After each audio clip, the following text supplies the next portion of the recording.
Good morning, St. Louis. It is 7 a.m. on Tuesday morning, so y'all know what time it is. It's time for the St. Louis Hustle Podcast with your boy CORTEZ Hustle and my girl Michelle A. And today we've got a very special guest that's going to come and talk to us about developing the mindset of a winner. Mr. Seth Miller is going to be with us, sitting in for the duration of the whole show. So we're excited about that. So do me a favor, go ahead and comment in the chat where you're from. Drop the name of your business and or your brand. If you like a free business shout out, and we're going to go ahead and get this party started. Let's do it. Growing up in St. Louis has never been easy, and most say if you want to succeed here, that you must leave and put down roots somewhere else because of the strong crabs in a barrel mentality here. I don't know if I'm just an optimistic person, but to see people like Chuck Berry and Nelly make it in the music industry, or the Roberts brothers and Dave Stewart in business, or William Lacey Clay Jr. in politics, can we blame the city, or is it that people just aren't hungry enough? We're talking to all of the movers and shakers in this town, from entertainers to politicians, social activists and organizers, and of course, entrepreneurs. Is there a curse on this city that holds people back? Is there an unseen hand that decides who makes it and who doesn't? You're about to find out. Welcome to St. Louis Hustle.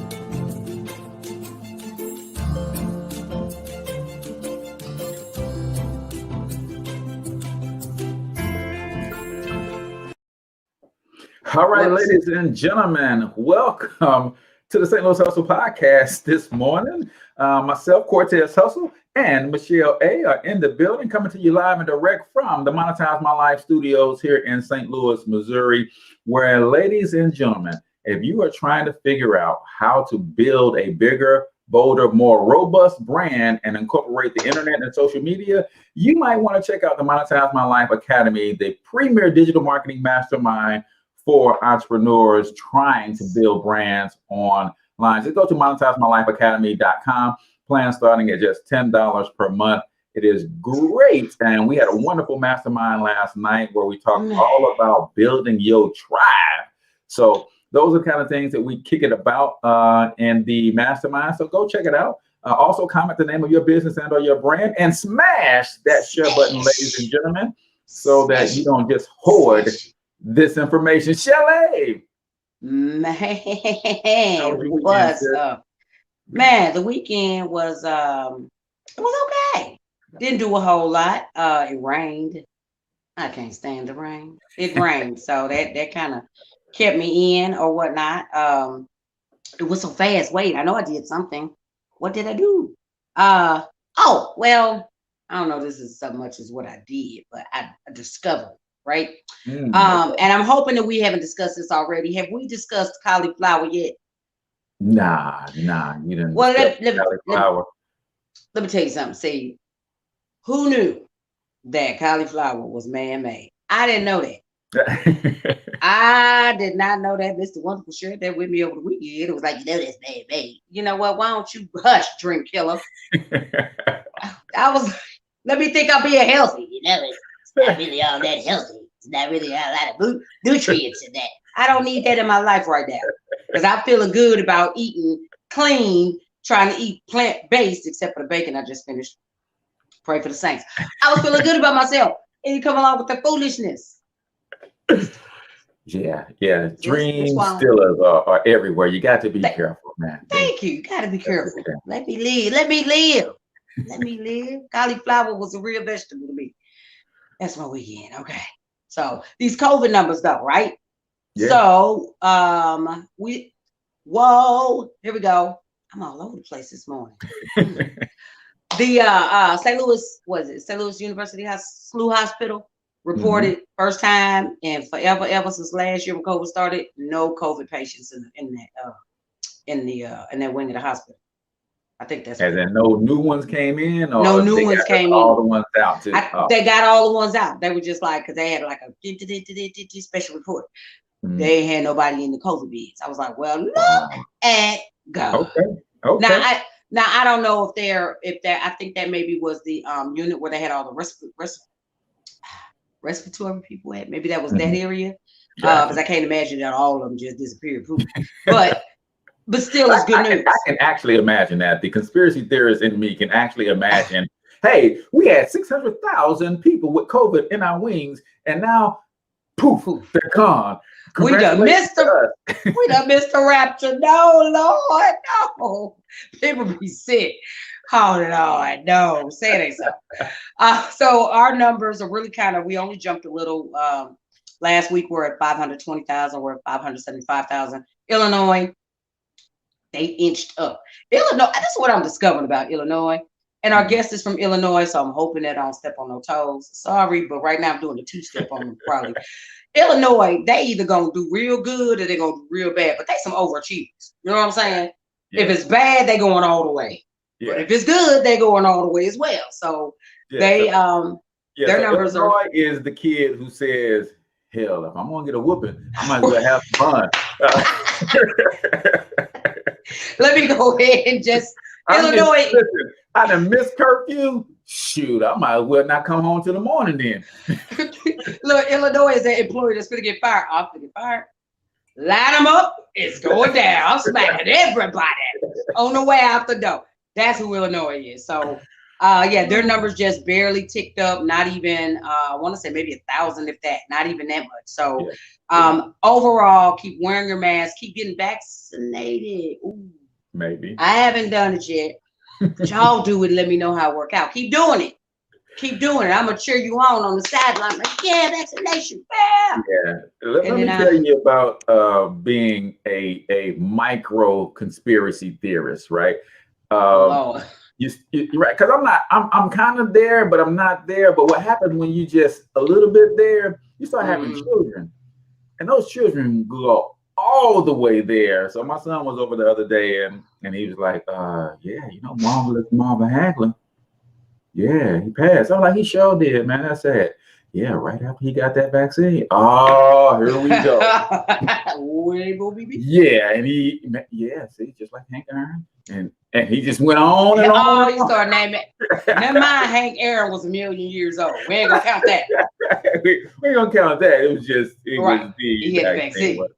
100%. But nevertheless, we always kick the show off with a Michelle A word of the day right here on the St. Louis Hustle Podcast. So give it to the people, Michelle. Boom. So kind of excited about this word of the A word of the day for today, people, is accountability. I wish we had like bells and whistles and fireworks to go off, right? So accountability, man, if you know me like you know me, I'm the queen of accountability. Right? You ain't got to tap me on my shoulder and be like, hey, got us. No. I'm going to go tell, hey, I did it. That was me all day. I'm very sorry. I'm going to go tell it myself. So as I was diving into the word, just wanted to come right out the box definition of accountability, the fact or condition of being accountable, or an obligation or willingness to accept responsibility for one's own actions. Okay. So this is my own personal about it. Accountability is kind of like a gift you give yourself, right? But it increases the relationships in your life. It increases your professional relationships as well as your business your personal as well as your business. The more accountable you are, the more people will trust you. They'll want to work with you. They want to be around you. When you're not accountable, the person that's not being accountable, sometimes they're the last ones to know, but other people pick up on it. And we don't want to be around that foolishness.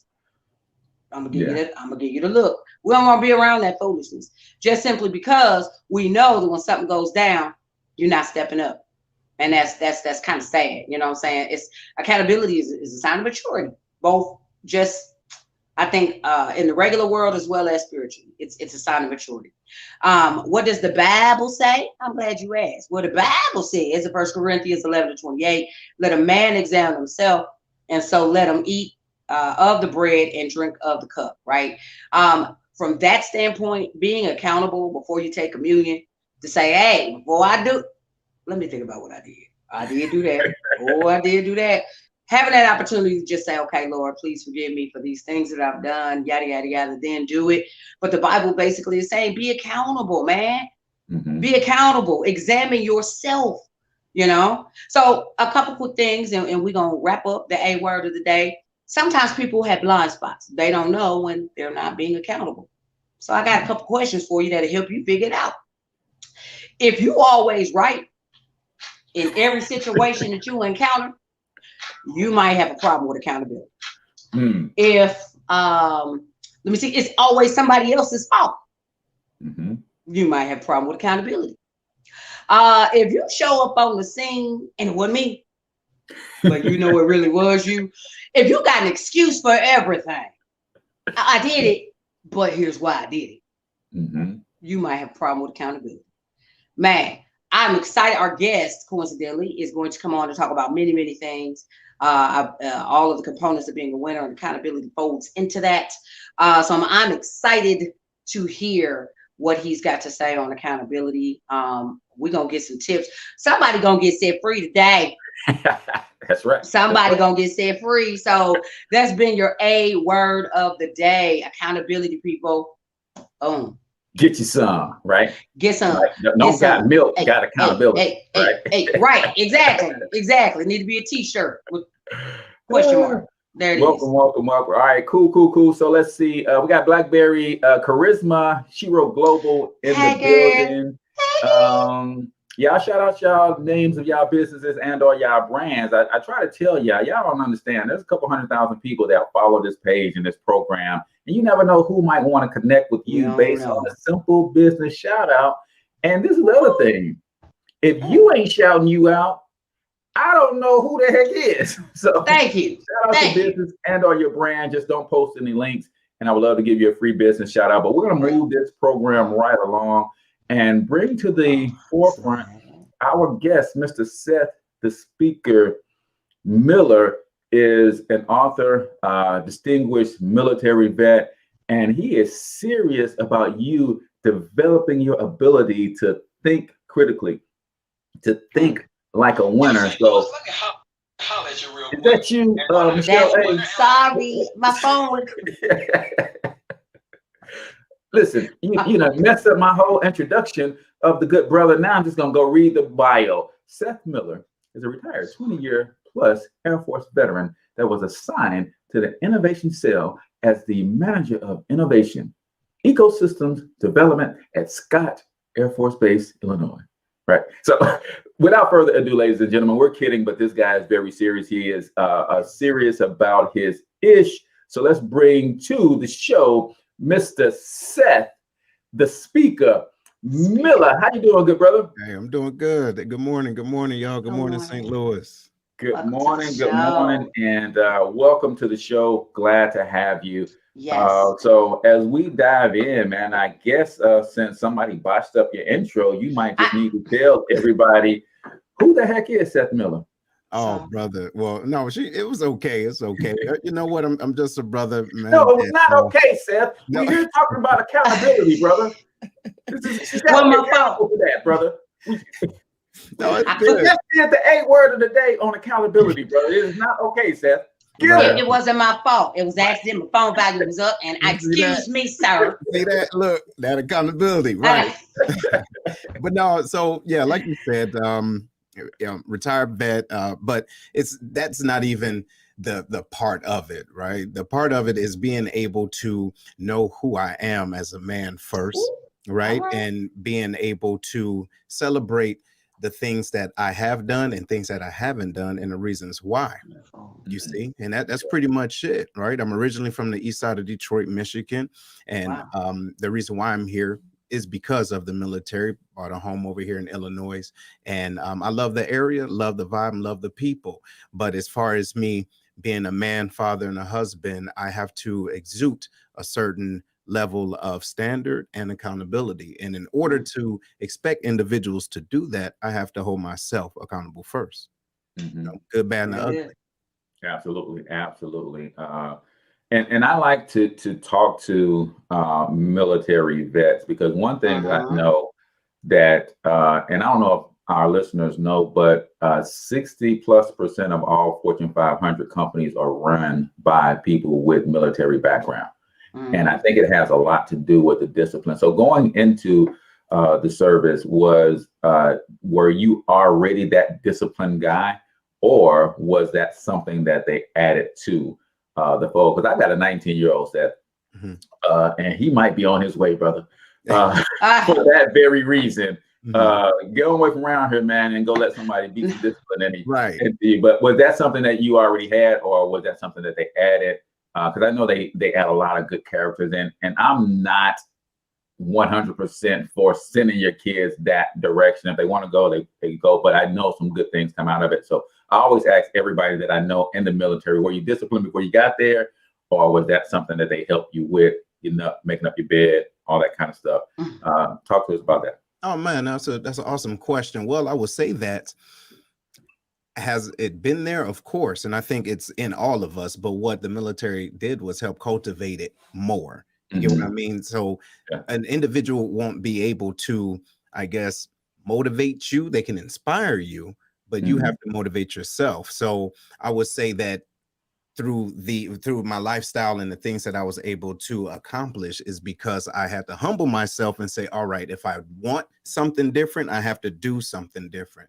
And to Michelle, what you said earlier was very, very important. If you know everything, can't nobody teach you anything. See?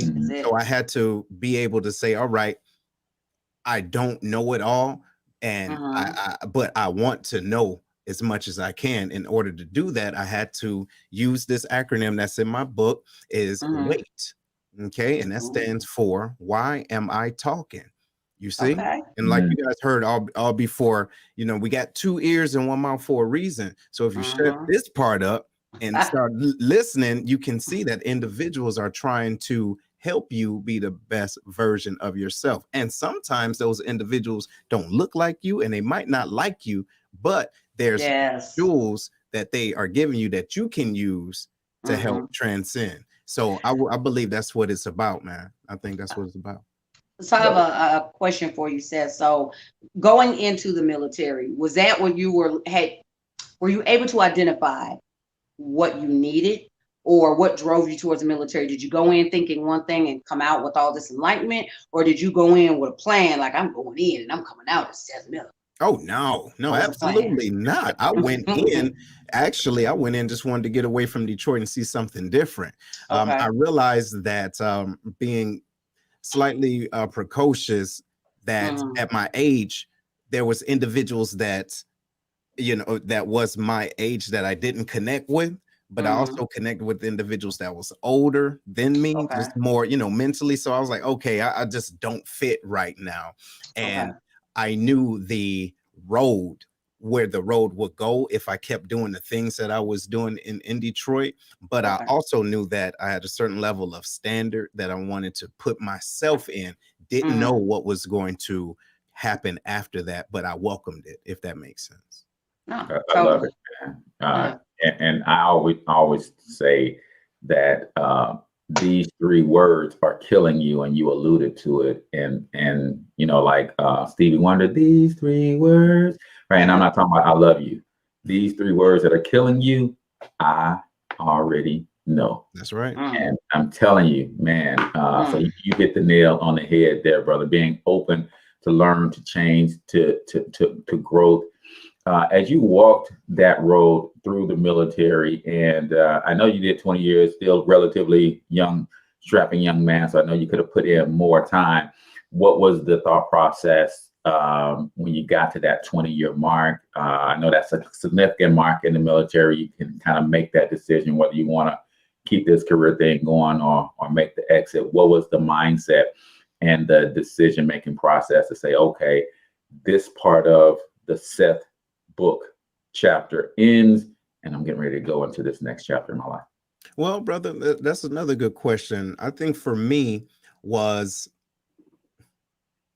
I realized that I was outgrowing a situation, you understand? And then not just that, the organization or what I was doing was no longer fun. And then like you said, to your point, I could have continued to go on, but then for myself, I had to have that come to Jesus meeting and say, hey, if you do another year, who are you doing it for? Right? Meaning the individuals that's in my family and those that look up to me or want the best version of me, am I able to still give them the best version of me, or am I doing this self-serving because I want to show other people that I can make it? And then that was the the identifier when I said, okay, it's time to take this off and put me back on.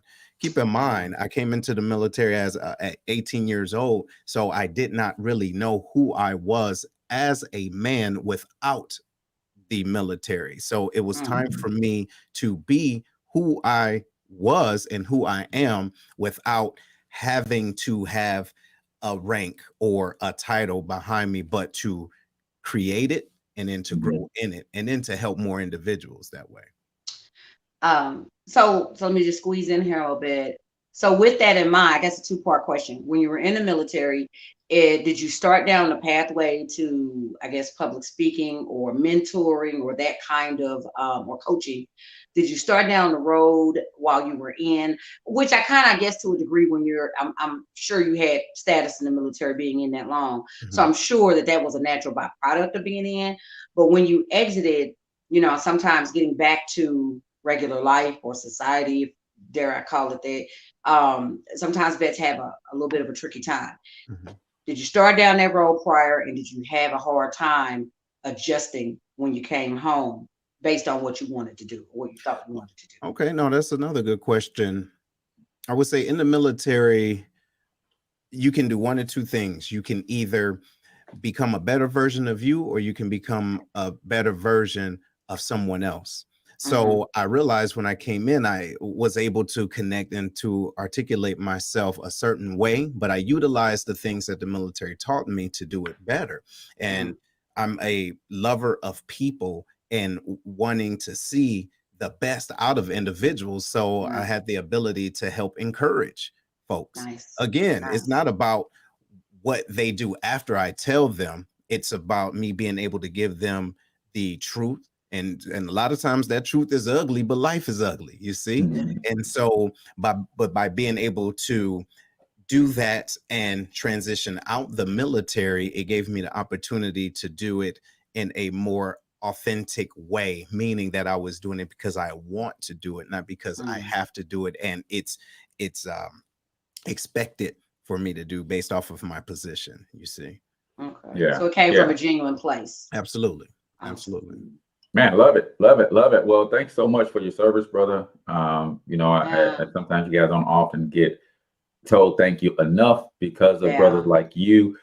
This whole free enterprise world exists that I get to participate and play in and pursue my dreams and my goals. So I thank you. I've got a story about almost being a Marine, but we'll say that for another time. I was almost a Marine. I was sworn in and everything. Had a doggone traffic ticket. That held me up. They was like, hey, brother, you wanted in several counties. You can't go to the doggone military with this stuff in your bag. I was like, well, how y'all swore me in?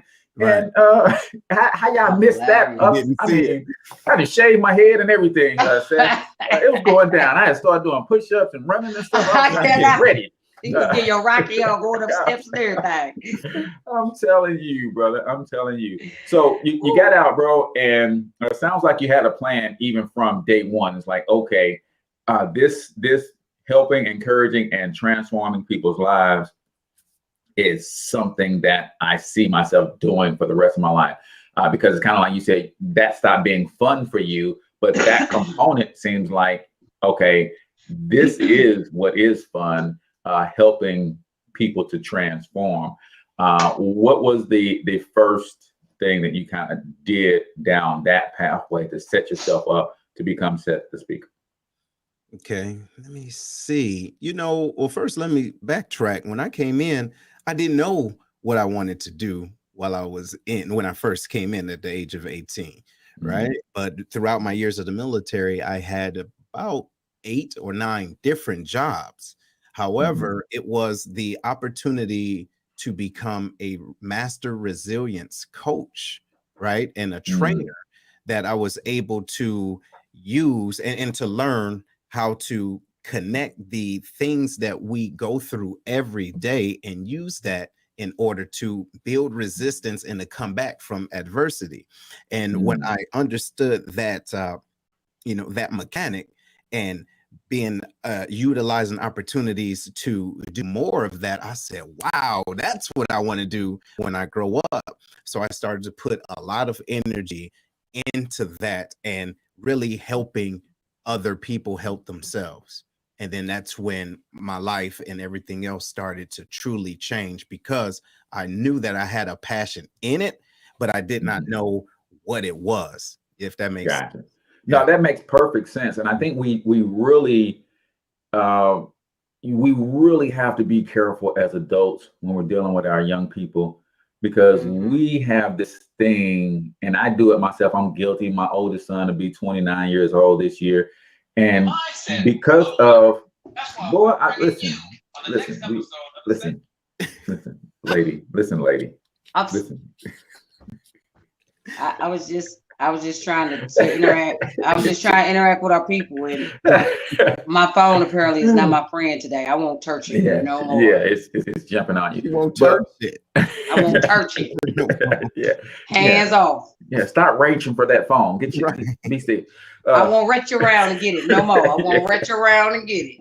My apologies. Accountability. Seth, Mr. Miller, I apologize. All right. There you go. I'm refocused. It's all about you. I was just trying to multitask. Stop blaming your phone. Stop blaming your phone and be accountable. But it was you, Michelle. It wasn't the phone. It was you. That's not fair. That's not my fault. You're taking his side. So, but when we're dealing with our young people, and because of traditionalism, we have this thing where we are expecting our children and our young people to have it all together at 18, at 25, at 29, and I'm 46 and I don't got it all together. So why am I trying to shame my son for not having clear direction? So I love that you had those 8 or 9 different jobs, because I think there should be a conversation around letting that child experiment and not shaming them. But when they change jobs 2-3 times, we get all up in them like, listen, you need to get your stuff together. Sit down somewhere, right. Get somewhere and sit down.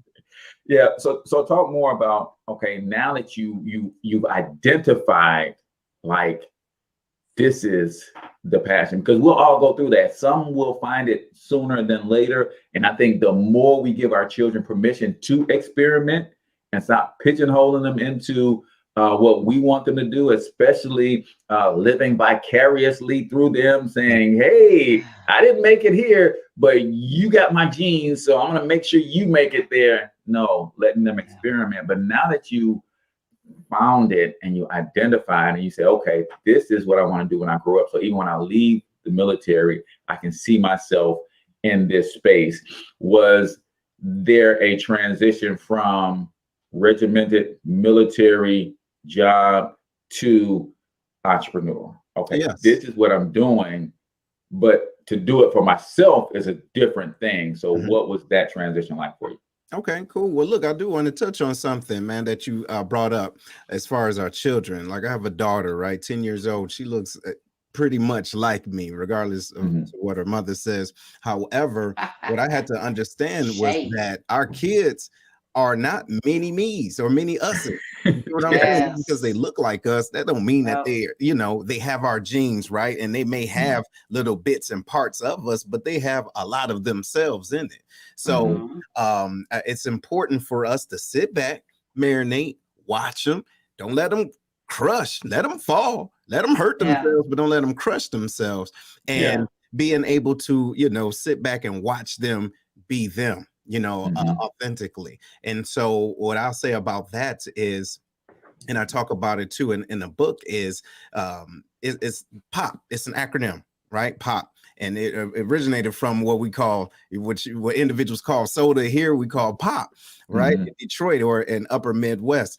And it stands for your passion, opportunity, and purpose. So when I found out, or not even found out, gave myself, ladies and gentlemen and family, permission to know what my passion was, instead of waiting for somebody else to give me a passion. And when I start walking in my own passion, I start to see different opportunities, and we see opportunities for ourselves every day. But the reason why we don't take them is because of doubt, B, because of somebody else's expectations of us, or C, because of just straight up fear.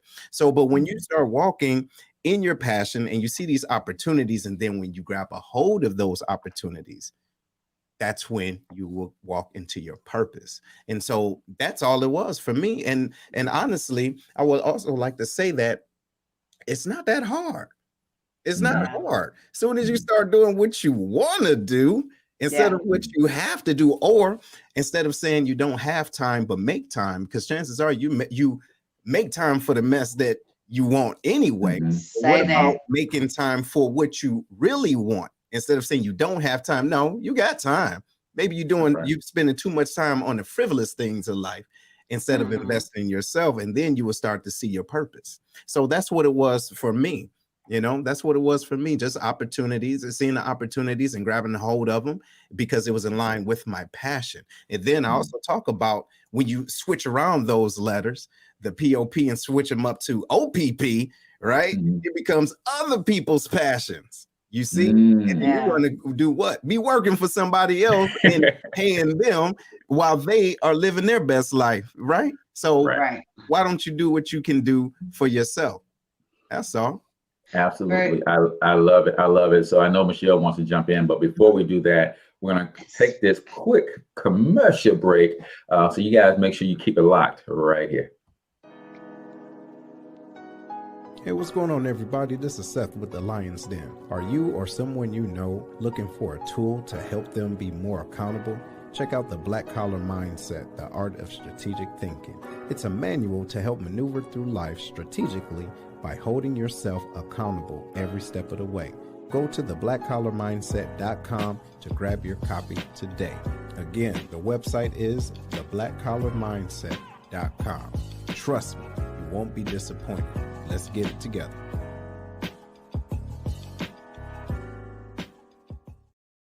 All right, ladies and gentlemen, welcome back to the St. Louis Hustle Podcast. I'm your host, CORTEZ Hustle. That's my girl, Michelle A. And we're listening to and learning from our special guest today, Seth, the speaker, Miller, author of Black Collar Mindset. Michelle wanted to ask a question before we went to break, but go ahead, sis. Yeah. So I was just tripping. I was like, I didn't know this commercial was coming up. I was like, come on, commercial.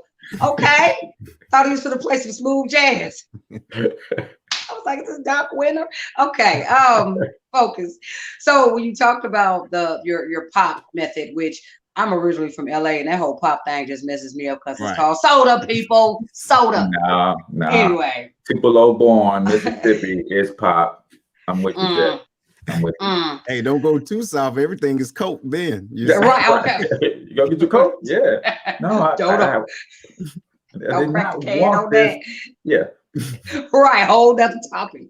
So when you talked about passion, opportunity, and purpose, totally love that, because that's that drives me. So where I wanted to go with that was when you hit a little bit on other people wanting your kids to kind of be what you were, living vicariously through your kids, how they're made up of us, but they shouldn't try to be us. Went through that with my girls. I got two girls, 23 and 26, and they almost kind of tried to morph me a little bit, being that we was all three on the same job for about 3 years.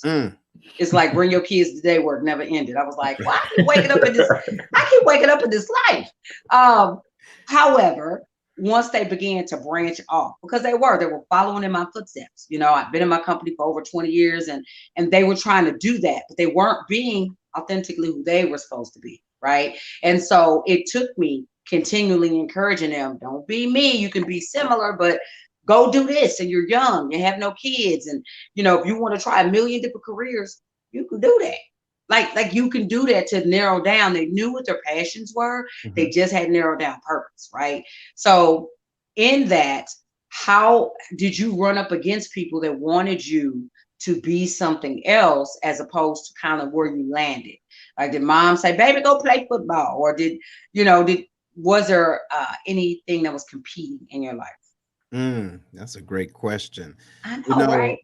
I think, yes, to answer your question, yes. And I believe those individuals are there for a reason. Okay, nice. Right? They're there for a reason, because in a way, they're there to see how bad do you really want it. Because if someone else can come left and right to knock you off your square, it's like, okay, you really didn't want it anyway, bet. You see what I'm saying? But you have to be able to stand firm and stand true to what you want to do. And realize this, family, there's people out there that have never done the things that you want to do. So what they would do is they will impose their own fears that they have for themselves on you. And then based off of who they are in your life, and shout out to all the big mamas and the grandmamas and granddaddies out there, but the life that we're living right now is not the life that they lived back in the day. So we have more opportunities and technology and everything to go through things quicker, more efficient, right? And we can fall and fail faster, right? And recover. So when individuals come or have came into my life, say, you know what, you really should do this. I say, okay, that's what's up. What that does is let me know that they see something, which is cool, but I need to see this. And also too, it's very important to realize that not everybody in your boat is rowing. You understand? Come on. So all right. If they're not rowing, then you got one or two things. You either need to keep rowing harder to compensate for that lack, or knock them on over, right? Overboard, right on. And so that is our responsibility, because if we see our destination, we can't worry about this nut in the boat. Now, they're there for a reason, but their reason may not be to row. They may be there to help navigate. They may be there to help you with the maintenance of your boat, but you cannot put individuals in your life that they're not meant to be at, meaning some individuals need to be compartmentalized. So to answer your question, when individuals do come at me or say what I should do, I say, okay, I see them and I listen to them. I still listen. I don't digest it. I listen to them, but then I know that I have to put this person over here when I need them. You have to compartmentalize them. That's so big. It would detract you from your goal. That's so big, and I had to get so excited, Cortez. You already know, like when you hit the nugget, I'm getting excited about it. Because what you just said, shout outs to all the big mamas, all of that, and all the grandmamas and grandpappies. But I went through that exact same thing with my mother as a child. She told me they don't put folks like us on TV. And I've told this story a million times. And she imposed her fears on me because I was an overweight child and she was an overweight parent. And she tried to be in the singing group when she was a teenager, and she got discriminated against because she was heavier. And so when I start talking this, I want to be on TV stuff, baby, they don't do that. Baby, let's go be a doctor, be a nurse, be a school teacher. Don't do that. And that stayed with me. Now, did my mama not want me to succeed? No, she was a loving mother. She wanted me to succeed, but she imposed that fear of her experience onto me. Absolutely. And had I listened, and it's funny because even as a child, I did what you just said. I was like, oh, okay, I'm being on TV. Oh, okay, you don't understand. Yeah, maybe you don't know what I know at 7, but I know something at 7. That's where I'm gonna be. And it's really, really something. And I think having the awareness to be able to identify and separate, right? Absolutely. We know our parents love us. We know they love us. They want the best for us. But if you're at an age where you can logically chase a dream and take care of yourself, chase a dream. That's right. Chase it, because sometimes the people in our lives will impose their will. They will impose their fear and every other kind of generational curses in their background. They will put that on you. In your current, pull it right out their past, dust that sucker off, and put it in your present. You know what? It doesn't have to be. You're so right about that. And also, what I would like to add is that the individuals that's listening right now, regardless of what your child is doing, understand that you're going to love them. They're going to love you. And instead of telling them what they shouldn't do, listen to what they want to do. Ask them, hey, what do you want to do? Right. And then be a listening ear instead of a dictator or a authoritative individual say, well, you should do this, should do that. Well, the question is, and what I will come back around with is, how did it work for you? Oh, Right. watch out. Because look, chances are you probably didn't do it anyway. What you did was you heard somebody that did something that third halfway did something and didn't do nothing. They had a missing leg. So that's why they didn't do it. Look, I'm a totally different individual with my legs and my health and my mental status. You feel me? So just say, hey, baby, I love you. Do the best that you can. Not while I was drinking. Not while I was drinking, Seth. But you get what I'm saying. So that's what we are afraid of doing, is letting individuals grow and be great. And one last point too, Cortez, because I want you to get to your point. Thing is that individuals have their own dreams for a reason. It's theirs. It's not yours. So if I wake up in the middle of the night saying, oh man, I just have this thought, I need to go work in that.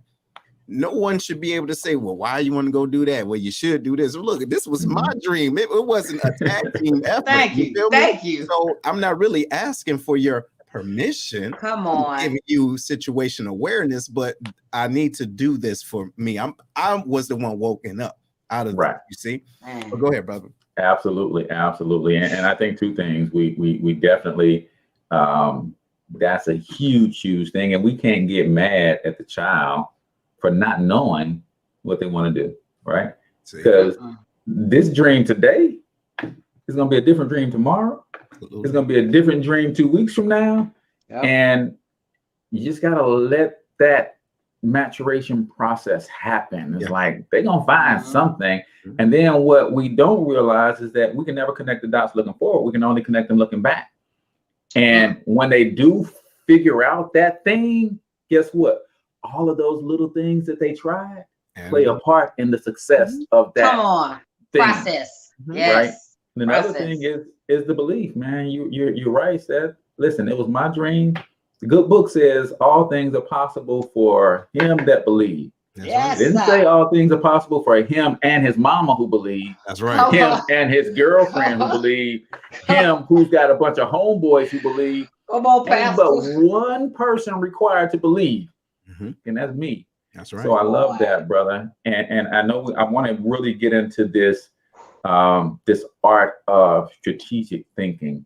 Yes. Because our country and our school system is very, very good. I mean, extremely good at robbing us of our genius and killing our ability to think critically. If you can't think critically, you certainly can't think strategically.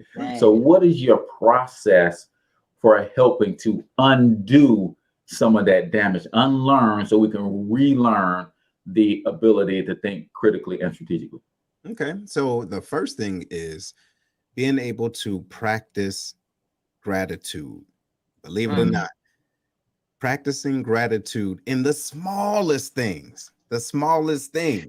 And what that does is it helps to propel you into thinking critically and understanding that, okay, if there's something that I want, I'm connecting the things that I'm grateful for to my why. That makes sense. So you have individuals that want to do so many things and want to be so many, fall into a certain status, but it's not aligned with a fruitful why. Come on, bro. So what they're doing is they're pouring. I'm gonna grab something. Check it out. What they're doing is they're pouring water in a plastic plant. You dig? So your water is your love, your energy, your money, your attention, your time, but into something or someone that's not real. It look real, it's there for decoration.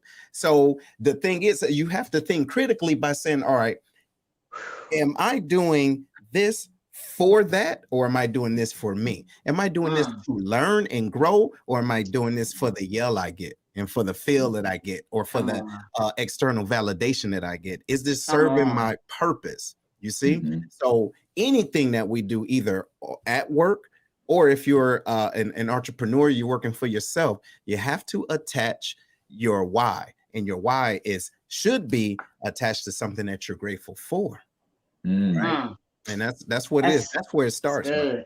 Yeah, I love it, because that is huge. And I think people miss out on that because, again, we are in a society that 95% of the time they're showing us the 5% of the bad that's wrong with the world. There you go. So we assume that the world is 95% bad. Right. No, it's 5% bad. They just show it to us 95% of the time. That's right.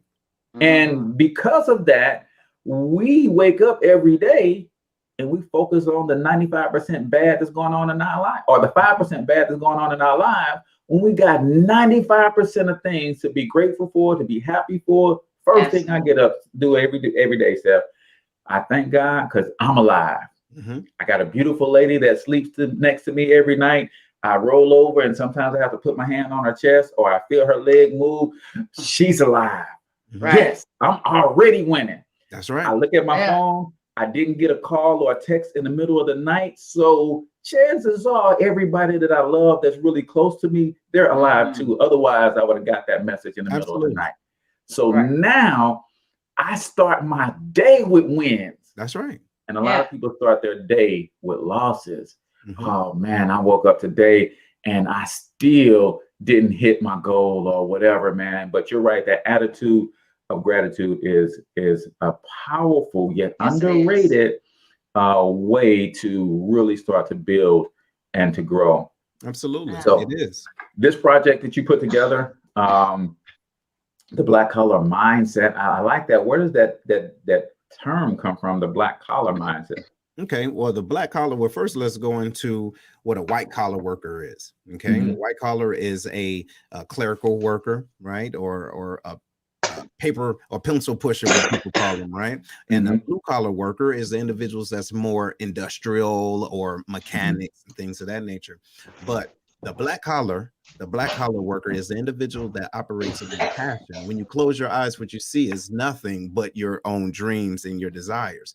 So in order to walk into that, you have to have a certain mindset, right? You have to have a certain mindset to be able to differentiate the things that you have to do versus the things that you want to do so that they can coexist. Gotcha. You see? Yeah. And it's about operating like chess, but not checkers. You see? So you have to move strategically in doing things. Yeah. Right? And I like that, that black collar mindset. And a lot of times I did just this year, the end of last year, my mentor turned me on to Brendan Burchard, really great high performance coach. And I had never journaled. I never used a planner in my life. But when I tell you, brother, that this planner asks me just a couple questions every day. What's the 3 most prioritizing tasks that you got to get done? What has to get done? Who do you need to show up for today? And just answering those few questions every morning gives my life so much direction and strategy and game plan that it's amazing that now I can strategize my day before I let my day get away from me, so to speak. So do you have a morning routine that you recommend, or some practical steps that one could do to get into the habit of creating this strategic black collar mindset?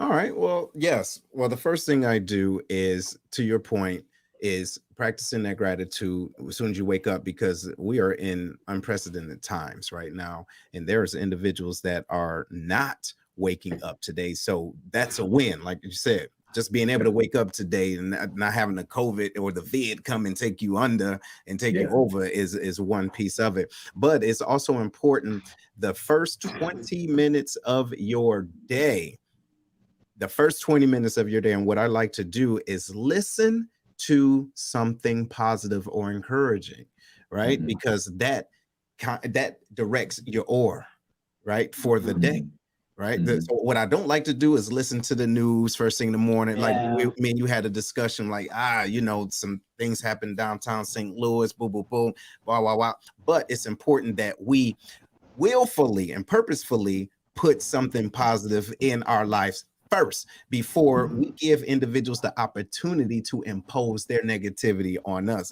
My head hurt, boo, boo, boo. Or somebody's texting you, talking reckless or crazy or questioning whatever it is. So what I do is I like to shut my phone off Okay, it shuts off at a certain time of night when I want to decompress. But then when I wake up, I have either morning messages or audio books that can come on at a drop of a dime, and that kind of helps me, especially when I want to go work out or go running, whatever the case is. I need that, but again, it's not easy. It's a daily habit, but it's necessary, because to your point, if it's only 5% of negativity in the world, how we internalize it can shape our whole perspective on the day. So I think it's important to put that positivity first.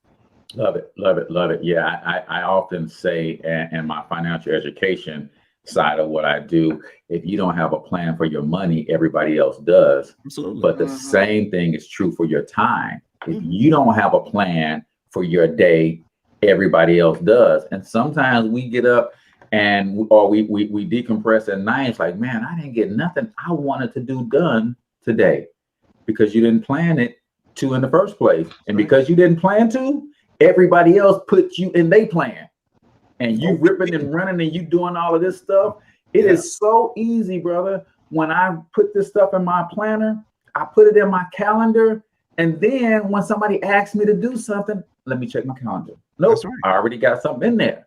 But if I wake up and ain't nothing in there, the minute somebody called me, I'm such a nice guy, Seth, that somebody calls me and asks me for something. Oh, well, yeah, I can come take you over there. Oh, yeah, I can stop what I'm doing, because there's nothing planned. But when I have that plan, oh, it's so easy to say no. And I want all of y'all to listen, who are listening, to remember this. No is a complete sentence. It is. They don't have to be followed by an explanation.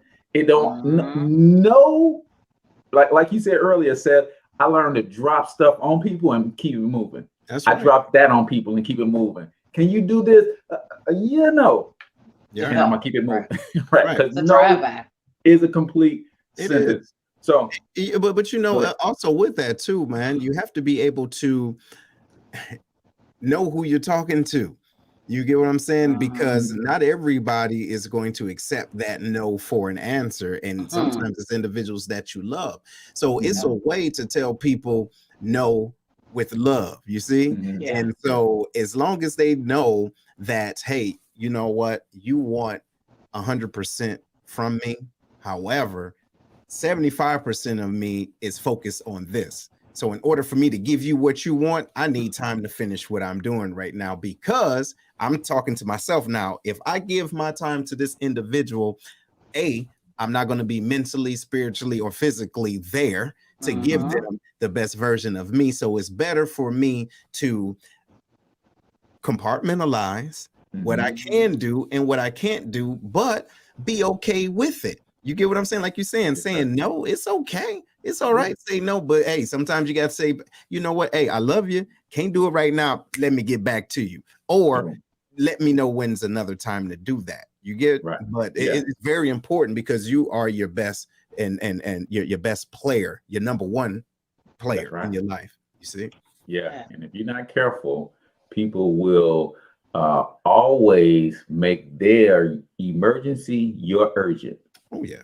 And it's an emergency for you, but it ain't urgent for me. Right. Right.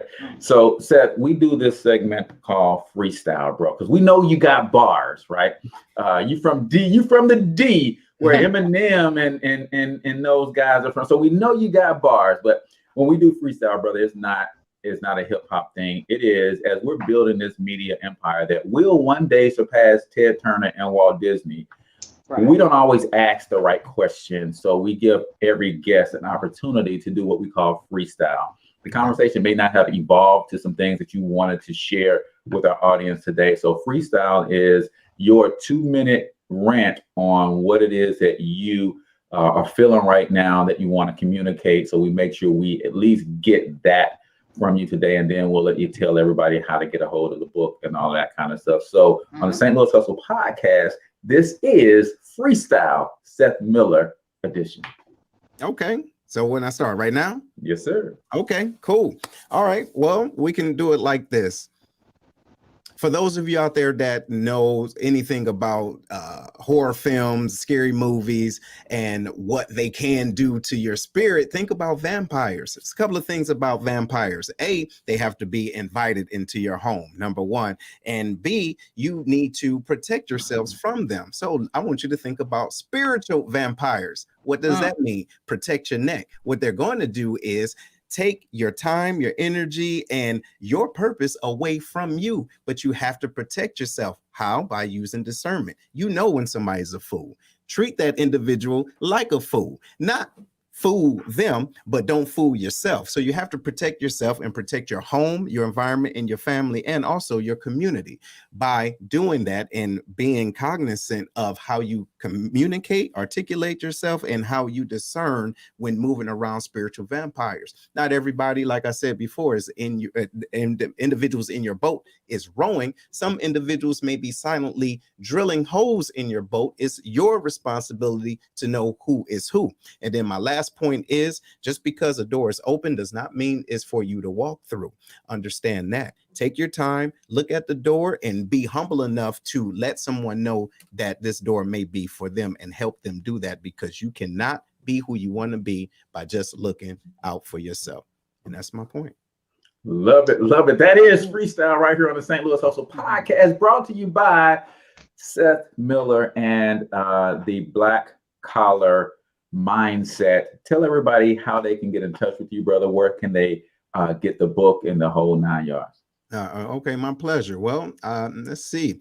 You can go to SethTheSpeaker.com. That's where you can find the book, The Black Collar Mindset. It's on Amazon, or you can get them directly from me. You can get a signed autographed copy. I'm also available on the Lion's Den. It's a podcast, the Lion's Den with Seth, and also the Sanity Check, where we talk about all things resilience. And if you don't catch those live, we're available on Roku and Amazon Fire TV. The app is called Lions Pride Network, where it's the Lion's Den, the Sanity Check, and other content creators that's pushing out positive messages for individuals that look like us and those that don't. So I'm here. Love it, love it, love it. Chalet, last words? I got nothing. This is my last words. Don't sleep with your window open, people. It's a trap. Just don't cut the air on. It ain't worth it. People like, I just left your window open. No, because now I got stuff all up and through here. And just, had the situation. My pilot spit. I don't never have situation. What you doing, Seth? I've been having great shows. You come on here just wrecking stuff. I was like, oh my God. So that's all I got. But thanks for coming on the show. No, thank y'all. Thank y'all for the opportunity. And thank y'all, St. Louis. I do appreciate y'all and appreciate you for letting me on and being a part of y'all show, man. This is dope. Absolutely. Awesome. Thank you. Thank you for being here. Thank you for your service. My last words is that's exactly what we are doing. And this media play is huge. And I love to hear you say you're creating a space for those who want to wake up with intention and intentionally fill their minds, their bodies, and their spirits with positive, transformative information that can help them grow and develop to the people that they want to be. That's what we need more of in this media space. So make sure we get all of your links to all of the Roku, everything that you got going on, brother, so we can continue to support and push that stuff out, guys. Remember, we talked a lot about children. The good book says, train a child up in the way that they should go. A lot of us think that means train them up in the word of God, train them up in being obedient. But no, it means train them up according to how they are bent. It doesn't mean to unbend them and bend them your way. When you sit back, like Seth said, and watch, you will see which way they are bent. And it's your job to clear a path and encourage them in that so they can keep going in the direction that they are bent. So we are listening to and learning from Mr. Seth, the Speaker Miller, right here on the St. Louis Hustle podcast. That's it for today's show, guys. Until we talk to you next time, we want you to get your money up because you absolutely can do it. But more importantly, you deserve to do it, each and every single one of you. Now hustle up.